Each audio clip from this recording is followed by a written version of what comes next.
Hello English students! Welcome to your English class number 13, the review. A nossa aula de revisão, bem-vindos! Nossa aula número 13 também é a nossa aula de revisão. Então, hoje é a nossa primeira revisão, nós vamos ver tudo que vimos desde a primeira aula, tá bom? E aí, no dia da nossa aula ao vivo, vamos praticar tudo que a gente reviu aqui, ok? Maravilha, vamos começar então com o item da primeira aula, que é o som do alfabeto. Se você vir o slide, você tá vendo que eu não coloquei o som, porque eu já confio que você já sabe como soletrar cada letra do alfabeto em inglês. Então aqui a gente vai falar. Vamos lá. A, B, C, D, E, F, G, H, I, J, K, L, M, N, O, P, Q, R, S, T, U, V, W, Y, X, Z or Z, né? Então, esses são os sons do alfabeto em inglês. Aí aqui tem um recadinho. At class, the teacher will ask you to spell some words. Practice spelling. Então, na aula, o professor vai pedir para você soletrar algumas palavras. Então, pratique a soletração. Perfeito. Let's go to slide number 3. Aí nós temos os verbos to be, no passado e no presente, e os números, né? Os numbers. Perfeito. Então, aqui o verbo to be no presente, ele muda 3 vezes, ele tem 3 conjugações. Então, uma conjugação é para o I, que fica am. Outra conjugação é o is, que é para he, she e it. E outra conjugação é o are, que é para you, we e they. Então, I am, eu sou ou eu estou. You are, você é ou você está. He is, ele é ou ele está. She is, ela é ou ela está. It is, ele, ela ou isso é ou está. You are, vocês estão. We are, nós estamos, né, ou somos. E they are, eles ou elas são ou estão. Então, esse é o verbo to be no presente. O verbo to be no passado, ele vai mudar 2 vezes. Ele vai ser um para singular e outro para plural. Então, para I, he, she e it, vai ser was. E para you, we e they, vai ser were. Viu? A pronúncia é were. Então, é I was, eu era ou eu estava.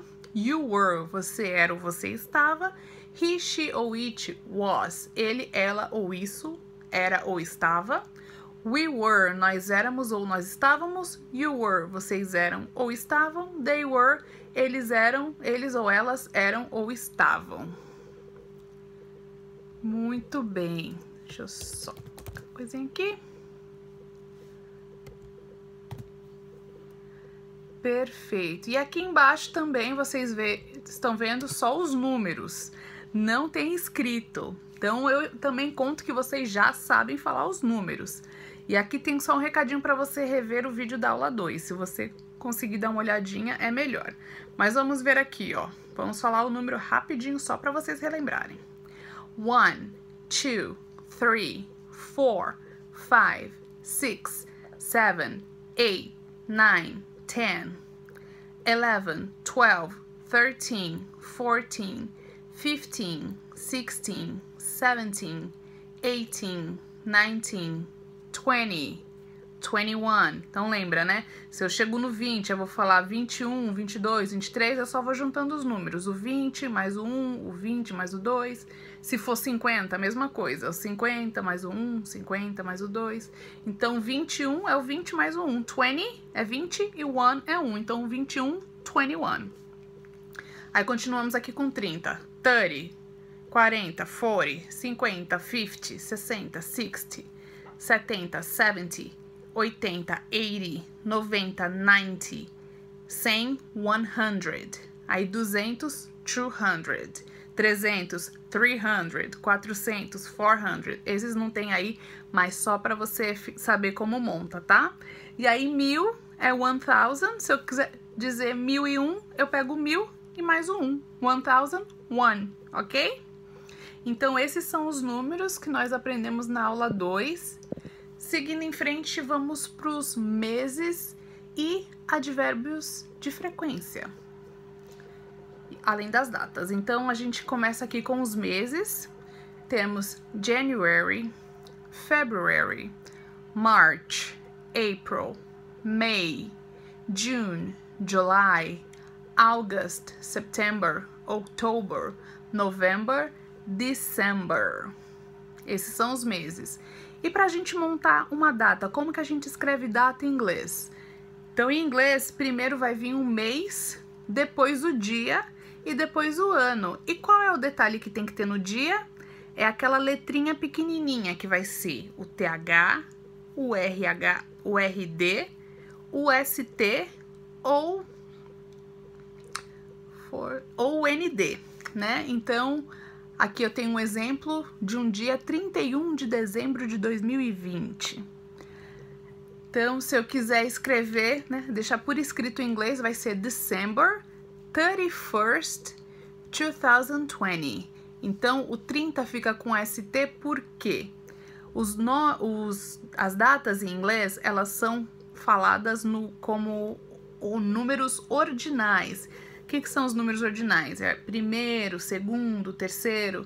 Então, aqui tá falando do 31º dia do mês de dezembro. Então, ST é a última letrinha da palavra primeiro, que é first em inglês. Então, é assim que vai com ST para lembrar que é um número ordinal. Então, aqui tá falando todos os dias terminados em 1. Então, dia 1, dia 21 e dia 31 tem que ter o ST lá em cima, tirando o 11, né? Então, todos os dias terminados em 1 menos o 11, coloca o ST. Dias terminados em 2, exceto o 12, 22, a gente coloca o ND. E dias terminados em 3, exceto 13, a gente vai colocar o RD. Para todos os outros dias, eles vão terminar com TH. A letrinha que vai estar lá em cima é TH, porque todos eles, no número ordinal, terminam com TH, tá bom? Aí, o último assunto aqui é o frequency adverbs, né? Advérbios de frequência. Então, nós temos o always, que significa sempre, often, que é frequentemente, regularly, que é regularmente, usually, geralmente, sometimes, às vezes, e never significa nunca. Então, se eu for falar a frequência com que eu faço as coisas, por exemplo, eu sempre acordo cedo.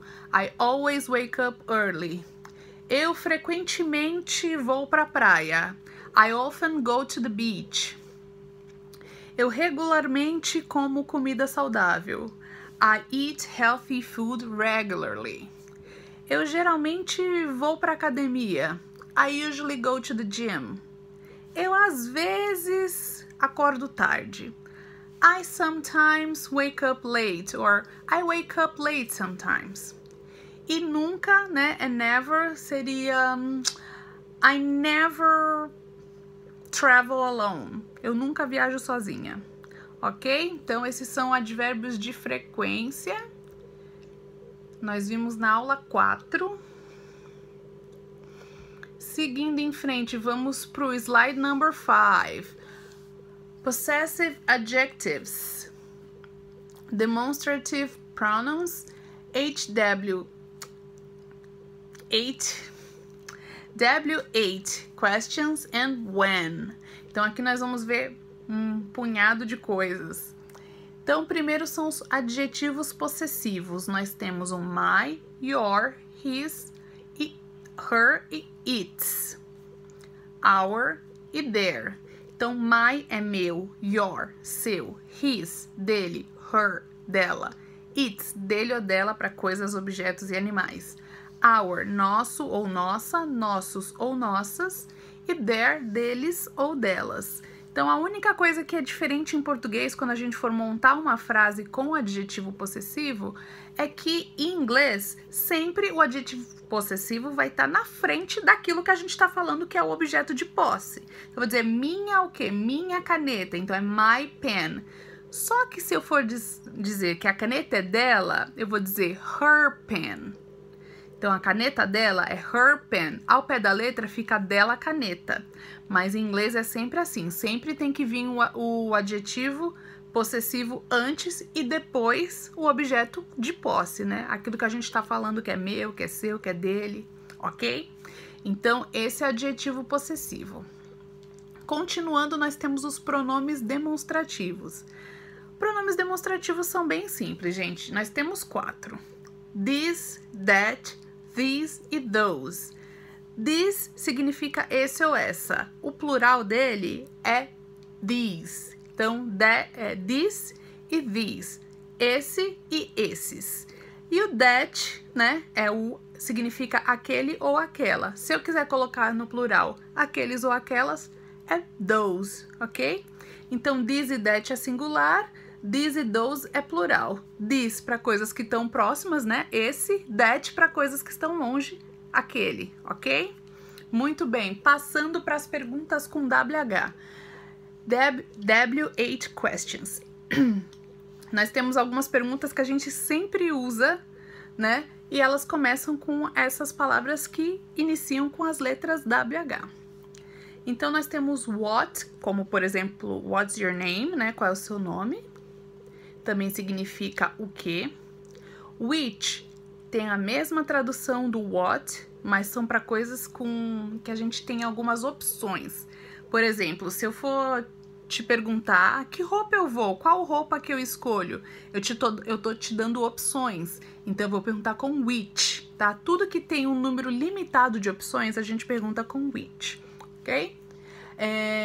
Where significa onde. Why, por quê. Who, quem. When, quando. E quando a gente vai responder uma pergunta com why, a gente responde sempre com because, né? Que significa por quê, aquele porquê todo junto da resposta, né? Porque separado é why, porque junto é because. Então, a gente responde com because. Então, se perguntar assim, why do you study English? Né? Por que você estuda inglês? Eu pergunto, because I love English. Então, porque eu amo inglês, ok? Muito bem. E aqui nós temos o when. Então, respostas específicas para quando a pergunta é when, que significa quando. Então, eu tenho todas essas maneiras de responder. Então, quando? Agora. Now. Hoje. Today. Ontem. Yesterday. Amanhã, tomorrow. Semana passada, last week. Mês que vem, next month. Em um ano, in a year. 2 anos atrás, 2 years ago. Aí é century, é século, né? E this weekend seria nesse final de semana. Ok? Então, fiz um resumão dessa parte. Continuando, nós vamos para o slide número 6, onde nós temos os dias da semana e as horas, né? Então, dias da semana é Monday, Tuesday, Wednesday, Thursday, Friday, Saturday e Sunday. Então, sábado e domingo é final de semana, né? Por isso que tá escrito aí weekend. E horário, a gente tem aqui alguns exemplos.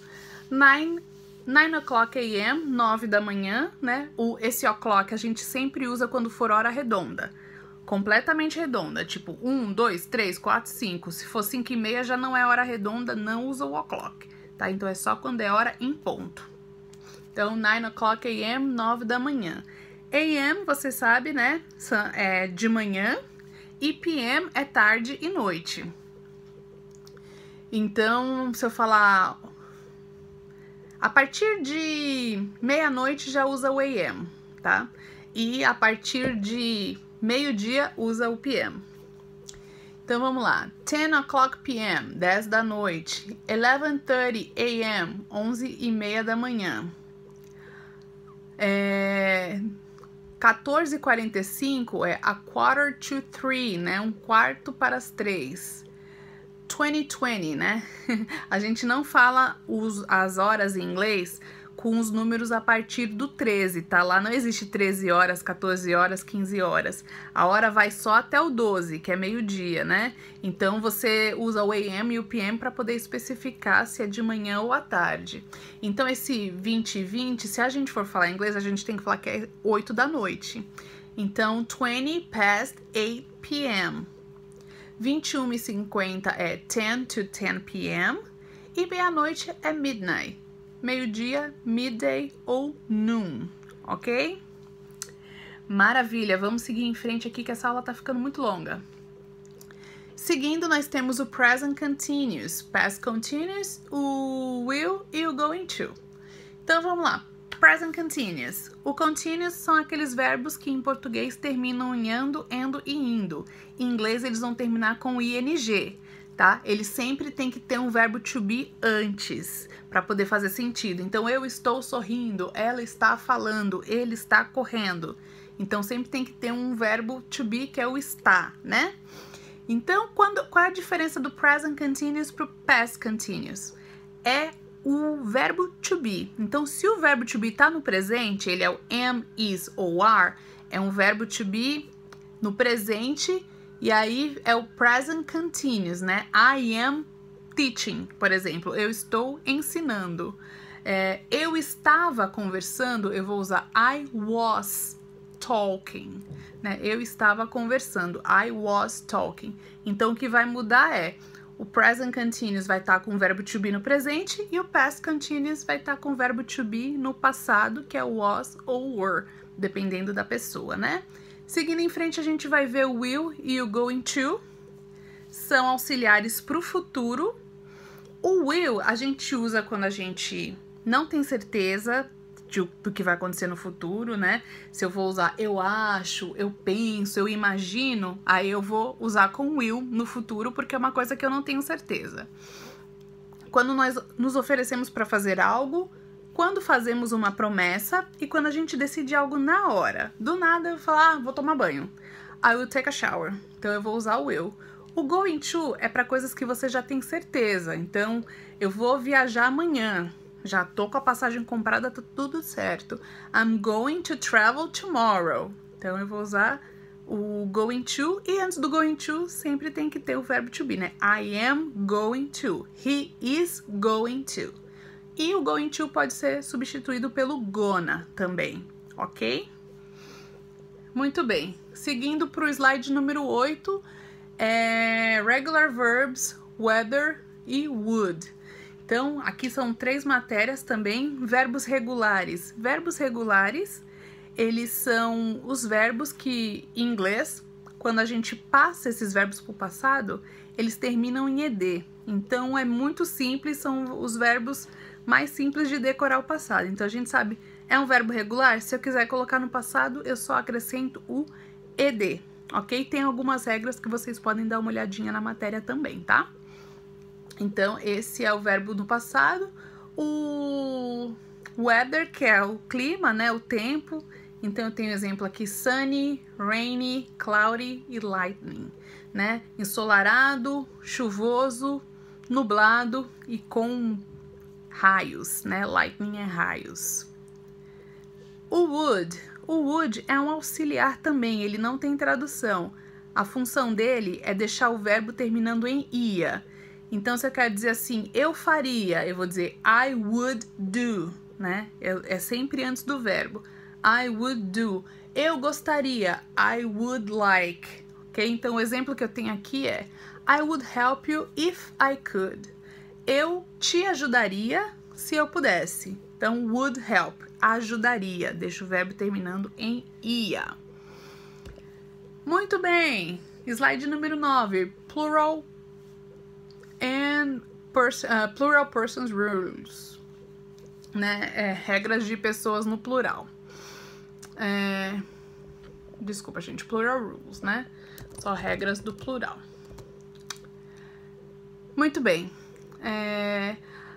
Aqui tá falando que normalmente uma frase no plural, uma palavra no plural, você só precisa colocar o S para deixá-la no plural. O exemplo nós temos aqui doll, que é boneca, bonecas, dolls. Então, só acrescentar o S. E aí, quando termina em S, SS, CH, SH, Z, você acrescenta o ES, como no glass, que é copo, fica glasses. Aí, outra regra, termina em Y e antes vem uma consoante. O que que eu faço? Tiro o Y e acrescento IES. Então, remedy, remedies, né? Outras palavras aqui que terminam com F e FE, quando vão para o plural, elas perdem o F ou FE e é acrescentado Vs, com teeth, wife, knife e shelf. E aí, essas três palavrinhas que terminam com O, normalmente, para você colocar uma palavra que termina com O no plural, é só acrescentar o S. Só que essas três palavrinhas, elas fogem à regra. Então, elas recebem um ES, que é o potato, tomato e hero. Então, fica potatoes, tomatoes e heroes. Ok? Muito bem. E o último slide que nós temos é a continuação da matéria, falando dos que fogem à regra, né? Que é o woman, que troca o A pelo E, o man, que troca o A pelo E no plural, o tooth, que troca os dois Os por dois Es, o foot, que é igual também, troca os dois Os por dois Es. E aí o mouse, ox, child e person, que fica bem diferente, que é o que tá na segunda faixa aqui do meio, tá bom? E embaixo tá falando que as mesmas regras que a gente usa pro plural são as regras que nós usamos para colocar um verbo em terceira pessoa. Então aqui o feel, I feel, você quer dizer eu sinto, I feel. Ela sente, she feels, só acrescento o S. Nós choramos, we cry. Eles choram, desculpa, ele chora, he cries. Então, tirou o Y, acrescentou IES, né? Quando termina em Y e antes vem uma consoante, a gente tem que tirar o Y e acrescentar IES. E o verbo go, que fica goes, né? A diferença aí é que todos os verbos terminados em O, eles ganham o ES, não são só alguns. Então, they go, it goes, né? Muito bem. Então é isso, gente. São esses 10 slides para estudar, para vocês darem uma relembrada e nós podemos praticar na aula ao vivo, ok? Bom, gente, qualquer dúvida me avisem. Beijos e até a aula. Tchau, tchau.